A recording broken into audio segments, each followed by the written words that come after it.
నమస్తే. మనం యోగా పోస్చర్స్ మీద ఎక్కువ ఫోకస్ చేస్తుంటాం, కానీ బ్రీతింగ్ కూడా చాలా ఇంపార్టెంట్. ఎక్కువ మంది కొన్ని మిస్టేక్స్ అయితే చేస్తుంటారు. అందులో కొన్ని అయితే ఈరోజు తెలుసుకుందాం. బ్రెత్ని హోల్డ్ చేయడం, చెస్ట్ బ్రీతింగ్, ఫాస్ట్ బ్రీతింగ్, ఇవైతే కామన్గా చేసే మిస్టేక్స్. బ్రెత్ని కొన్ని పోస్చర్స్ చేసేటప్పుడు కొన్ని సెకండ్స్ అలా హోల్డ్ చేస్తుంటారు, కానీ యోగా రూల్ ఏంటి అంటే బ్రీతింగ్ అనేది కంటిన్యూస్గా ఉండాలి. Second one, chest breathing. శ్వాసని చెస్ట్ వరకు తీసుకుని ఆపేస్తుంటారు. ఎప్పుడైనా సరే యోగాలో శ్వాస బెల్లీ వరకు వెళ్ళాలి. శ్వాస తీసుకున్నప్పుడు బెల్లీ ఎక్స్పాండ్ అవ్వాలి, వదులుతున్నప్పుడు రిలాక్స్ అవ్వాలి. ఇలా చేస్తే ఆక్సిజన్ సప్లై అనేది బాడీకి పెరుగుతుంది.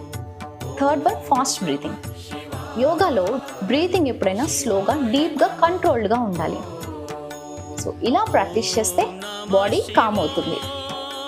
మరి మీకు ఇప్పుడు ఒక డౌట్ రావచ్చు, మరి బ్రీతింగ్ బెల్లీ వరకు వెళ్ళాలి, ఎక్స్పాండ్ అవ్వాలి అంటున్నారు కదా, కొన్ని పోస్చర్స్లో పొట్టని లోపలికి తీసుకుని టైట్ చేయమంటారు, అప్పుడు ఎలా అని.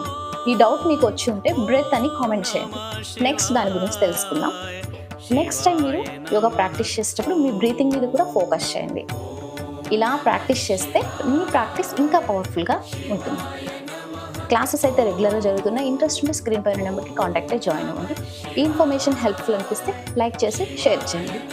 ఇలాంటి యూస్ఫుల్ కంటెంట్ కోసం ఛానల్ని ఫాలో అవ్వండి. నమస్తే. హరి.